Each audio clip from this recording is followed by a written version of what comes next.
ডেনমার্কের মতো একটা জাতি, সেই স্ক্যান্ডিনেভিয়ান একটা জাতি, তারা এই জাস্ট কৃষিভিত্তিক শিল্পের উপর একটা উন্নত দেশ হিসেবে তারা পরিগণিত। নিউজিল্যান্ড একটা উন্নত দেশ হিসেবে পরিণত হয়েছে। কৃষির যখন আমাদের অর্থনীতিতে একটা বড় ধরনের অবদান রাখার একটা সুযোগ আছে, তখন কৃষির বাজেট বৃদ্ধি এটা হওয়া উচিত, আরও বেশি হওয়া উচিত। আদা রসুনও নীলফামারীতে প্রচুর হয়, পার্বত্য চট্টগ্রামে প্রচুর হচ্ছে, এবং এগুলো কীভাবে এক্সটেন্ড করা যায় আরও বিশাল বিস্তৃতভাবে।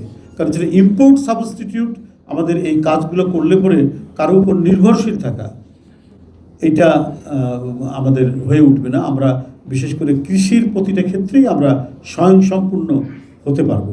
তো এই ক্ষেত্রে আমাদের পর্যাপ্ত গবেষণা দরকার, এবং বেশি করে গবেষণা দরকার, এবং সব কিছু মিলিয়ে আমি মনে করি যে কৃষির যখন আমাদের অর্থনীতিতে একটা বড় ধরনের অবদান রাখার একটা সুযোগ আছে, তখন কৃষির বাজেট বৃদ্ধি এটা হওয়া উচিত, আরও বেশি হওয়া উচিত বলে আমি মনে করি। সরকার যে লক্ষ্য নির্ধারণ করেছেন, সেই লক্ষ্য অর্জনের জন্য আমার মনে হয় যে এই বাজেট আরও বৃদ্ধি হলে পরে আমরা আরও বেশি করে গবেষক তৈরি করতে পারবো, আরও সায়েন্টিফিক অফিসার তৈরি করতে পারবো, এবং আমাদের যে সম্ভাবনা, কৃষির যে পটেনশিয়ালিটি, আমরা মানে হেভি ইন্ডাস্ট্রির জন্য যে র ম্যাটেরিয়ালস এখনও ওই রকমভাবে খুঁজে পাইনি। যখন পাইনি তখন কৃষিকেই আমাদের মূল ইন্ডাস্ট্রি। আর পৃথিবীতে অনেক দেশ আছে এই এগ্রোবেসড ইন্ডাস্ট্রির উপরে, সে দেশ উন্নত দেশ।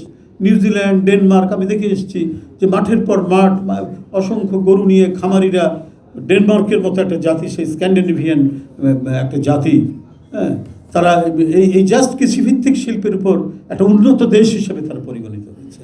নিউজিল্যান্ড একটা উন্নত দেশ হিসেবে পরিণত হয়েছে, যে সেখানকার দুধ আগে আসতো, আমাদের দেশেও বাচ্চাদের হিসেবে এখানে ব্যবহার করা হতো। এই যে ঘটনাগুলো, তো সেই ক্ষেত্রে আমি এখনও মনে করি যে বাংলাদেশ অন্যান্য ক্ষেত্রে আমরা অনেক কিছু ইম্পোর্ট করে নিয়ে এসে আমাদের ইন্ডাস্ট্রি করতে হয়, এটা করা যায়। আজকের এই গ্লোবালাইজেশনের যুগে এটা তো কোনো অসুবিধা নেই, সেটা হতে পারে।